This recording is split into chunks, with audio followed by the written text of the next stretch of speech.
হরে কৃষ্ণ। সকল বিপদ থেকে রক্ষা পেতে আপনি কি করবেন?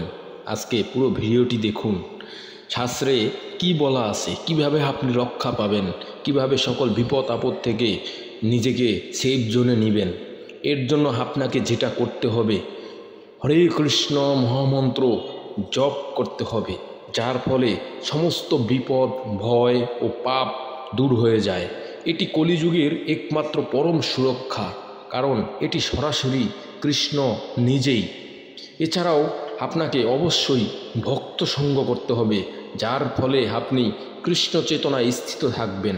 যেমন আগুনের কাছে গেলে ঠান্ডা দূর হয়, তেমনি ভক্তদের সঙ্গ বিপদ ও ভয়ের অন্ধকার দূর করে। ভগবান শ্রীকৃষ্ণ গীতায় বলেছেন, মাম একম শরণং ব্রজ, আমার কাছে সম্পূর্ণভাবে আশ্রয় নেও, আমি তোমাকে সম্পাপ ও বিপদ থেকে রক্ষা করব। এর জন্য নিয়মিত গীতা ও ভাগবত পাঠ করলে মনে কৃষ্ণের উপস্থিতি জাগে, আর কৃষ্ণ উপস্থিত থাকলে বিপদ আসতেই পারে না।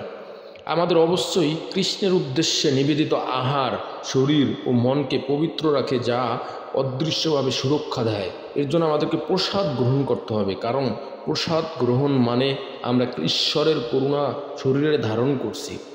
মন্দিরে সেবা পূজা বা ঘরে নিয়মিত দীপ জ্বালানো, আরতি করা, এগুলো আত্মাকে শক্তিশালী করে।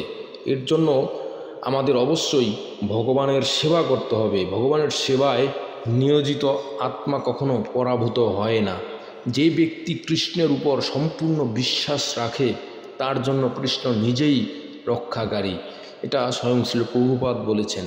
তো বিপদের সময় মনে রাখবেন, কৃষ্ণ আসেন, তিনি জানেন এবং তিনি রক্ষা করবেন। তো সকল বিপদ আপদ থেকে সুরক্ষার একমাত্র প্রকৃত উপায় হচ্ছে কৃষ্ণ ভক্তি করা। অবশ্যই আমাদের কৃষ্ণ ভক্তি করতে হবে এবং কৃষ্ণ নাম করতে হবে, কৃষ্ণ জপ করতে হবে। তাহলেই আমরা সকল বিপদ আপদ থেকে নিজেকে রক্ষা করতে পারবো, যেটা স্বয়ং কৃষ্ণ আমাদেরকে রক্ষা করবে। হরে কৃষ্ণ।